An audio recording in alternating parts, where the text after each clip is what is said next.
There we go. All right, share this tab instead. They are their market cap is 365 billion, and then with Sheesh. this chart here, they've had a similar rally, a 33% increase, albeit not as much as AMD or SMCI. I don't believe. So if you could go back to the Wikipedia 50% real increase. quick.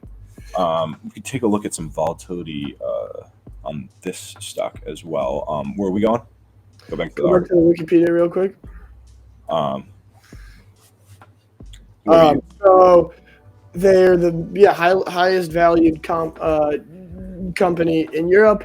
If you and then scroll down like kind of all the way to the bottom. So keep going. Stop and essentially last sentence. Yes. So January 24, Dutch government placed further restrictions on the shipment of some advanced chip making equipment to China. There were like Trump wanted them to. During the kind of China, U.S. trade wars, wanted this company to stop giving, I guess, like sending chips to China. There's been a lot of discussion there, and we can interestingly see who the top shareholders are. Look at this: Morgan Stanley, Price Associates, only 2%. Zero.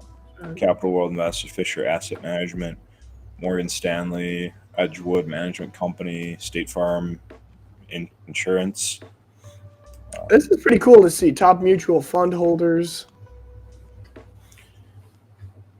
The MSCI ETF, Washington Mutual Investors Fund. So a lot of different insurance companies hold them. Because they all have like giant institutional investment, Yeah. So Of course. And then there's also probably a lot of individual and executive holdings. He says here, ASML may discriminate and exclude applicants based on their nationality. Wow. yeah, They would not survive here in America. no, they would not. Cool. Well, let's take a look at their chart again. That's ASML. Pretty random. But yeah, I mean, here we can go back to the Zero Hedge article here. So why did it say that the AI gatekeeper though? Here, I guess they produce a super essential part of like the modern chip. Is from right. I don't know why other people don't also do that, but I don't know. The last earnings report that came out in January, they rallied a good 10%. Or almost 9%. There's a big pop on earnings. They reported higher revenue by almost $500 million, and they also reported 10% higher earnings per share. So it was a very, very big bullish event for the company on their last earnings cycle. And they're coinciding with, this is just basically like a European Nvidia. They're coinciding with the increase of the other companies, and their P/E ratio for $43 a share, compared to some of the other price to earnings in the space, I feel like it's kind of low. Like, let's see what AMD is at down here. I don't think AMD shows us any data over here on that. I don't know if any of that really matters though. So AMD is saying 165 is an important level for the next week ahead. This was posted on the 16th of February. So, and today is Tuesday the 20th. So that was on Friday, was it? Yeah. So yeah, AMD is at, I think, 165 actually right now. I need it to be here. I'm going to share my tab. I think I was on stream with you, was it? Or yeah, I think it was, no, Michael. I need AMD to be, if you're seeing my chart here, I need AMD to do something like this so I can make like at least some money here. I need it to like be anywhere between like this point right here on March 15th, because that's so last thing on this. I was just doing a little reading research. So ASML is the only company that creates the extreme ultraviolet lithography machines, which are used to make like all the chips today. So they have like a total monopoly on this. I still wanted to finish this article here. Oh, all right. We're not even close to being done here. We're just cracking some jokes, man. So I was talking about an article bidding up, XOM getting bid higher, a $414 billion market cap, price to earnings of 11.6. doesn't really matter. We're technical and volatility traders, so we don't care about fundamentals out here. We're not Warren Buffett. We don't spend 8 hours a day reading financial reports. We're in the trenches losing money. We Goddamn. just follow the waves, man. We're the statistic of Warren Buffett saying that these fund managers spend billions and billions of dollars trying to beat the market when you should just buy the SPY. That's not the point of bad trader, man. We're here to be rolling around in the trenches. We're aiming for millions of dollars here, man. We don't have the same 1950, 1960 going into Berkshire Hathaway working for Benjamin Graham. We don't have those opportunities. It's a different time, Mr. Buffett. The time right now is risk. We're in these rat poison cryptos, as you stated, man. Like, you talk to Mr. Vaughn out here. He's rolling down in the $50, $20 million market cap cryptocurrencies. Like, he's rolling around. Like, I have a feeling that some of these are going to blow up, but he seems to be doing a great job of rotating in and out of them and just making it seem like it's all nice and dandy. But anyway, I was deviated from just talking about price to earnings. So anyway, back to energy here. Actually, I'm getting another bid. Sentiment around Google is too negative. Wait until 125. Getting a sell-off in Google. We're down on Friday. Down 5.6%. I wonder what Google's at right now. That also leads into a different thing I got pulled up later on.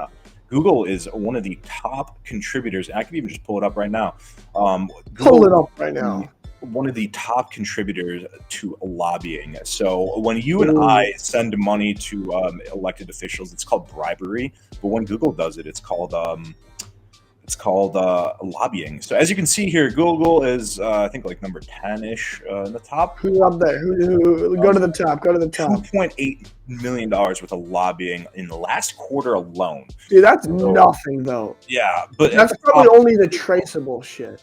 I mean, yeah, but think about it. How many people we got in Congress? 400 something. I guess you're right. And then, representatives, 400. Man, fuck senators, 500 people. So let's do it. Let's do the math here. So 5 million. What is 5 million divided by 500? 50,000. 500. So 10,000 a person seems a little light, but that's for one company. So 10,000. So I'm doing it like on a per congressman basis. So 10,000, 20,000 approximately. So yeah, I mean, if you count it all up, this is last quarter alone. They're getting some bonuses here. So 10,000. I'm sure they're giving more money to more important officials and less to less important. So let's count it up. So 4.8. So that now we're at about 13.5 trillion, and now we're at 17. So 20 trillion, 23, 26, 29, 32, 35. Where are you getting trillion? Oh, no, not trillion, million. So now we're at 50 million. I mean, look how high you are. No, but look at how many, like, if we had to add all this up. This is per quarter. Yeah, and this is for scroll down. So I'm willing to expect about. Looks to me like there's about maybe 75 to 100 million in the last quarter alone. How much was we spent? Let's say on the 20. Let's say let's give them the benefit of the doubt and go with the lower numbers. So 750,000, 7.5, 75 million. How much do you think was spent on the 2020 election? What's your guess? So 150K per senator in the last quarter alone, or per congressman in the last quarter. That sounds about right. 100. Yeah, it sounds about right at. How much do you think was spent on the 2020 election? How much money was spent on the 2020 election? I'm gonna go with $2 billion. Try 14. That's a lot of money between PACs and I mean, think about it, though. There's 350 million Americans. I mean, I guess they're not all big business for sure. Able to vote. I was saying on the candidacy themselves. I didn't know that counted PACs as well. I know that's a little different. So I was about 50% accurate. No, if you take out the PACs, just the presidential candidates, $4 billion. Yeah, I mean, it's pretty. That's a lot of money, though. I'm not discounting. A lot of fucking money. Yeah, it's a lot of fucking money. But I wonder what Trump was. Yeah, how much has Trump raised to date? Communications expenditure was 22.7 million. Electioneering. I wonder what this communication is like. Is this like SMS texting about presidential candidates, or it's because that has to be filed with the FCC because you can only do like a certain amount of marketing. So even this campaign stuff, I think, includes packs because in the 2020 cycle, it says just the Trump campaign raised about $775 million. These candidates reported raising $4.1 billion from January 19th through December 2020. Combined cash on hand was. I don't know how these numbers work. Actually, I don't know. It's just. I mean, they have to disclose. Yeah, they have to. No. Okay, yeah, these are all his campaign itself raised. Yeah, $773 million. The United States House and Senate candidates running the 2020 election cycle reported raising $4 billion, spending $3.8.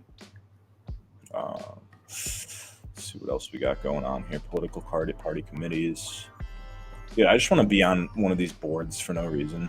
Just like sit on there and collect millions of dollars for embezzlement. I probably shouldn't say that on stream, but side note. No, I'm going to join a PAC and do something that should be illegal, but I'll get paid for it and end up on television.